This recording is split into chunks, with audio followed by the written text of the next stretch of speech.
Umekuwa ukiwaingilia watoto wako? Ni kweli bro. Hali ya taharuki imetokea katika kata ya Olorieni iliyopo wilayani Arumeru mkoani Arusha baada ya mwanaume mmoja anayefahamika kwa jina la Hamisi kutuhumiwa kuwabaka watoto wake wawili mwenye miaka 6 pamoja na miezi 6, huku ikielezwa kwamba amekuwa na tabia ya kuwafanyia hivyo watoto wake. Sikuelezea inauma, siwezi.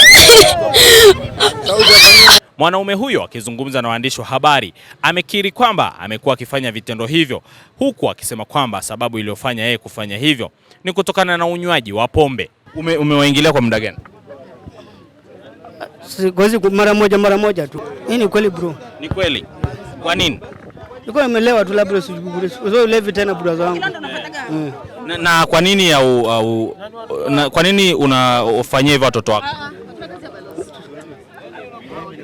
Umekuwa ukiwafanyia hivyo kwa kipindi cha muda gani? Sio siku mingi. Sio kila siku. Ni muda mrefu? No. Na mke wako yupo, lakini kwa nini unaamua kuwafanyia hivyo watoto wako? Sio kwa mtu amelewa bro. Kwa nini nimelewa? Uko umelewa? Unaomba msamaha wa kusamehe? Naomba msamaha unisamehe, sitarudia tena. Sitarudia tena. Mke wako anakuwa yuko wapi wakati unawaingilia? Tumelala. Anakuwa amelala? Kwa maana hiyo unamvizia? No. Akiwa amelala Tuko tu nikuta mtu amelala naye hapo. Wewe mdogo kweli sijui kwa leo. Wewe mdogo sijamwingilia bro. Ni mkubwa ndio nimemwingilia yule. Kilichosababisha akamatwe ni huyo mtoto mdogo ndio amesababisha akamatwe. Tumepiga simu na majirani zake, tulikuwa kazini. Majirani zake na huyu baba ndio wamepiga simu kwamba mke wake yuko nje analia. Wakamuuliza unalia nini? Huyu mama akasema kwamba Baba Rama amembaka huyu mtoto mdogo wa miezi 6. Tulipopigia simu anatuambia jamani, njoni basi mnisaidie. Mimi sijui nifanyeje. Sisi tukatoka kazini, maana tulikuwa tumechelewa kutoka. Ndio tumekuja saa hizi hapa kuja kumuona huyo mama tumuulize imetokea nini. Ndio nikabidi tumfuate na huyu baba ili tumkamate tumpeleke polisi. Maana ni kitu ambacho amezoea. Ameshambaka huyu wa miaka 6. Ameshamfanya mke kabisa, na akitaka kuwabaka anamfukuza mke wake nje, anabaka watoto ndani. Mwanamke wake analalaga nje mara nyingi. Halalagi ndani. Miaka 6? Bwana miaka 6, huyo mwingine ana miezi 6. Na kitu ambacho kimefanya leo tujue leo tukio ni huyu mdogo wa miezi 6. Amefanyaje? Amembaka tena. Ni wa kike? Sikuelezea inauma, siwezi. Huyu baba amefanya nini? Huyu baba anawaingilia watoto wake wa kike. Nafikiri ni mwaka jana niliambiwa na jirani yao mmoja ambaye alikuwa anakaa hapo, ambaye ameshahama.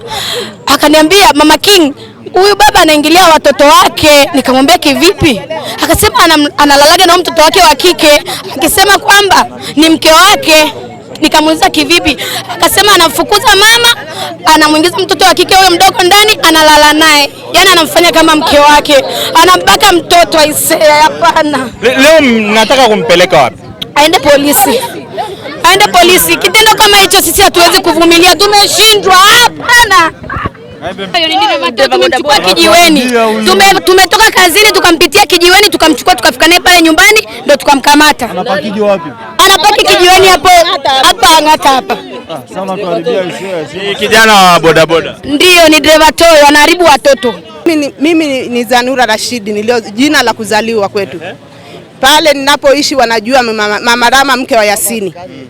Ndio hiyo juzi na mtoto mkubwa kama alikuwa ananifuata, labda ameogopa kuja huku. Wa miaka amemaliza la 7 juzi mwaka jana. Na hisi labda alikuwa Jumamosi. Hiyo siku alikuwa amelewa, si tunalaga hivi wote, mtoto tumemkumbatia wote hapa, baba pembeni, mama pembeni. Mtoto sasa huyo mtoto wangu mkubwa tunalala wote, hatuna uwezo wa kunanili chumba kimoja. Wote tunalala chumba kimoja. Huyo mkubwa akaja akasema, "Mama, uliona kitu baba alichofanya usiku?" Nikamwambia, "Ni nini mwanangu? Mimi mbona nilikuwa nimelala?"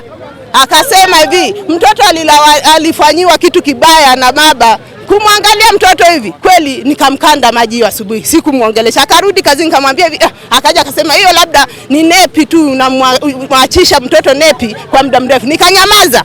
Hiyo ya jana na akaniambia hivi, nenda akaninunulia nyama. Jana ndio alikuwa amelewa, alikuwa sio sana, ndio akaamua kupumzika nyumbani, hajafanya kazi.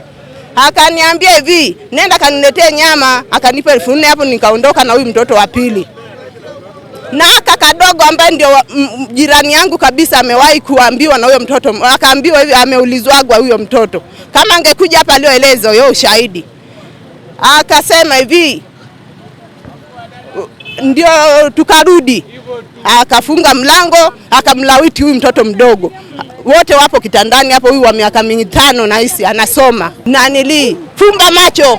Alivyomwambia fumba macho ndio huyu mdogo huyu mkubwa akawa anaangalia tu hivi. Akamaliza vitu vyake, akamfuta. Aisha anaangalia huyo mtoto dadake na aka kadogo.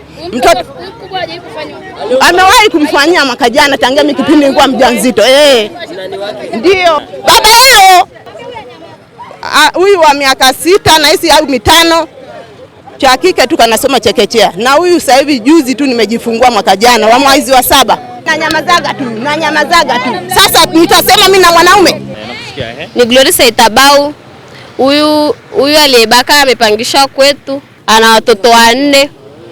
Ana watoto 2 wa kiume na 2 wa kike. Inasemekana amembaka huyo wa kike wa miezi 6. Na ni tabia yake ya kila siku kwa sababu huyo wa miaka 6 ameshazoea kubakwa. Na huyo wa miezi 6. Alivyosema alipewa hela ya mboga, alienda kuchukua mboga. Kurudi akakuta amejifungia ndani kumwangalia mtoto amevimba. Alikuwa anafanya mara kwa mara lakini sisi tulikuwa tusikii, ndo tumekuja kusikia sasa hivi. Wananchi wenye hasira kali wamekasirika. Ni ushirikina fulani kwa sababu sio akili yake na ni Muislamu na anafunga. Na mke wake pia amesema ni tabia yake kila siku kumwingilia kinyume na maumbile. Hata hivyo mwanaume huyo alichukuliwa na baadhi ya viongozi pamoja na wananchi na kumpeleka katika kituo cha polisi kwa ajili ya taratibu nyingine za kisheria. Ripoti za AyoTV pamoja na millardayo.com. Hapa na ripoti kutoka Arusha. Naitwa Godfrey Thomas Ng'omba.